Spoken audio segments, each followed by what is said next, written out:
2 men are killed in 2 separate slides during the deadliest avalanche cycle in U.S. history. Phil Lindeman with your news from Avalanche Physical Therapy on Krystal 93. First, a suspect is on the run after leading police on a car chase from Georgetown. Master Trooper Gary Cutler with State Patrol. The vehicle ended up going the wrong way on the interstate. There was a crash. Clear Creek County Sheriff followed the stolen vehicle from Georgetown until the driver crashed near Central City Parkway, closing eastbound I-70 around 11:15 this morning. A female suspect was arrested. A male suspect remains at large. 3 other vehicles were involved, and 1 person was rushed to the hospital with unknown injuries.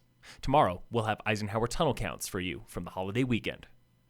Deadly February claims another 2 people in the backcountry. We've just had the deadliest week for recreational avalanche accidents in the United States ever. That was the CAIC's Aaron Carlson before this weekend's fatalities. 57-year-old David Hyde of Clear Creek was caught, carried and buried by a slide just north of I-70 yesterday. He was riding solo above treeline on the east face of Mount Trelease. Rescuers found him buried with his airbag deployed. Later in the day, a 58-year-old snowmobiler was killed by a slide near Winter Park, west of Rollins Pass. He was found trapped under his sled. Ethan Green with the CAIC. We see these conditions about once every 10 years. So if you've been recreating in the Colorado backcountry in the winter for 20 years, this may be the second time that you've seen these conditions. These conditions are likely to blame for the Mount Trelease fatality, which broke hundreds of feet wide and ran at least 1,000 vertical feet. Avalanches are running wider than you expect and crossing multiple terrain features. In some cases, they're running the full length and width of the avalanche path. These are Colorado's 5th and 6th avalanche fatalities in the past 15 days, bringing the national death toll to 18 people this month alone. Meanwhile, in Jackson Hole, a 27-year-old snowboarder died in a tree well yesterday, one of the few inbounds fatalities this season.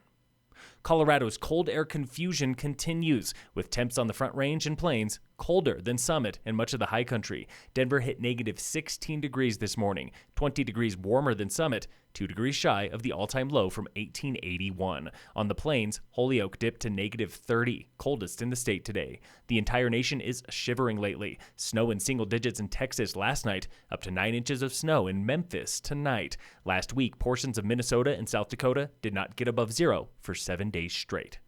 Colorado was warmer and drier than average last month. The Colorado Climate Center reports a statewide average temperature of 26 degrees, nearly 1 degree warmer than the 40-year average. Coldest cold goes to Antero Reservoir in Park County, hitting negative 38 January 12th. Precipitation last month was 3/4 of an inch, about a 1/4 inch behind average, led by Wolf Creek Pass, reporting the state's most precipitation for a second month in a row. 1 month ago today, Copper reported the strongest wind gusts of the year so far, 116 miles per hour. Summit Rotary raised nearly $74,000 in their first year, leading the countywide Adopt an Angel program. $32,000 purchased coats and clothing for more than 560 local children, almost twice as many as last year. The rest will be divided evenly between the FERC and Smart Bellies to support their COVID programs.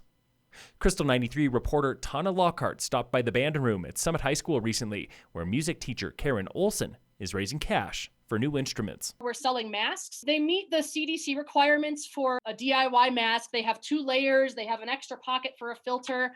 They have a pipe cleaner around the nose so that it fits snugly around the nose. The face mask fundraiser has made more than $700 for the music department. Show your support and buy a mask now at mesamasks.com. In sports, Michaela Schifrin won her 9th World Championship title today at Alpine Combined in Italy, passing Lindsey Vonn as the most decorated U.S. skier ever at Worlds. Austria's Marco Schwarz won the men's combined title. Bryce Bennett was top American in 16th. Racing continues tomorrow with parallel slalom. And in local sports, brought to you by American Family Insurance, the Weiss Agency, Summit High boys and girls basketball split weekend games, both losing to Palisade Friday, both beating Eagle Valley Saturday. Tigers hockey lost to Crested Butte. The boys Nordic team won a skate race in Bakerville. Girls Nordic took second. And this past week was race 3 in the Rise and Shine Rando Series at A-Basin, where Ram Mikolas won the men's and overall race. Rhea Kolb was fastest for the ladies. Jay Meservy, Colton Hammer, Tracy O'Brien, and Kelly Lyman round out the podiums. 4th and final race in that series gets going next Tuesday, February 23rd. Phil Lindeman with your news from Avalanche Physical Therapy on Krystal 93.